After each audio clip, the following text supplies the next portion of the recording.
Dentro de las nociones generales de los contratos, encontramos que el derecho es un conjunto de normas jurídicas que regulan la conducta externa del individuo. Este contiene ramas que son tres y se divide en derecho privado, en derecho público y en derecho social. Esta vez trataremos un poco de enfocarnos más en el derecho privado, que son las relaciones entre particulares, mencionando así los contratos y los convenios. Un contrato, alguno de los requisitos sería su existencia o su validez, y un convenio, por ejemplo, sería el matrimonio. Estos dos contienen derechos y obligaciones.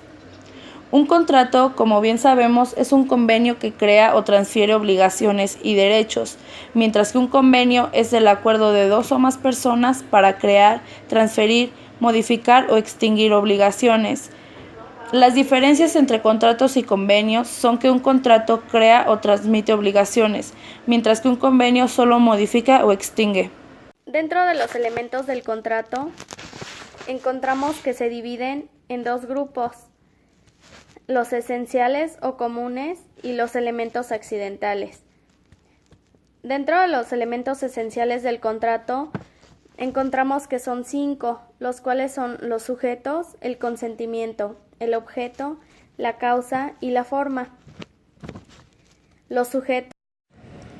Dentro de la clasificación de los contratos tenemos el contrato unilateral, que es cuando una sola de las partes se obliga hacia la otra. El contrato bilateral, que es cuando las partes se obligan recíprocamente. El contrato oneroso es aquel en el que se estipulan provechosos y recíprocos. El contrato gratuito es aquel en el que el provecho es solamente de una de las partes. El contrato aleatorio es cuando la prestación debida depende de un. Dentro de los elementos de los contratos tenemos al comunicativo. Las prestaciones son ciertas y determinadas desde la celebración del contrato. El aleatorio es cuando la cuantía de las prestaciones depende de un acontecimiento incierto.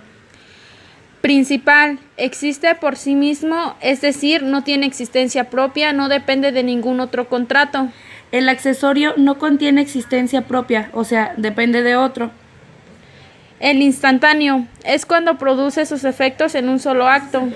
Y el de tracto sucesivo produce sus efectos a través del tiempo. Consensual con oposición a real.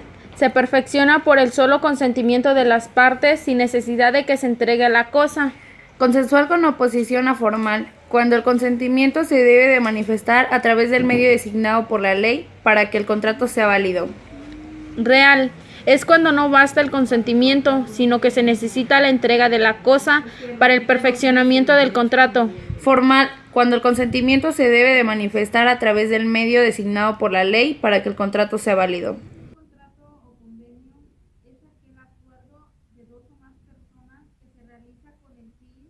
De llegar a una solución, o ya sea, existen diferentes tipos de contratos, pueden ser de compraventa, de arrendamiento, cosas así. Entonces, es aquel en donde tú certificas que eres dueño o en cierto momento de ese objeto o de esa cosa. Y pues un convenio, más que nada, como que sería, vendría siendo lo mismo, pero en diferentes términos.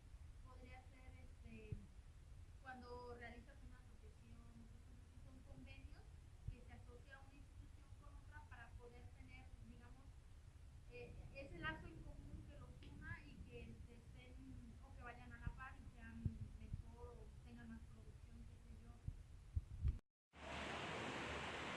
Desde mi punto de vista, creo que un contrato es un acuerdo entre dos personas por un tiempo determinado, que ya esas dos personas los van a asignar y que contrae derechos y obligaciones. Mientras tanto, creo que en el convenio de igual forma es un acuerdo entre dos personas y también puede ser entre dos gobiernos o dos instituciones.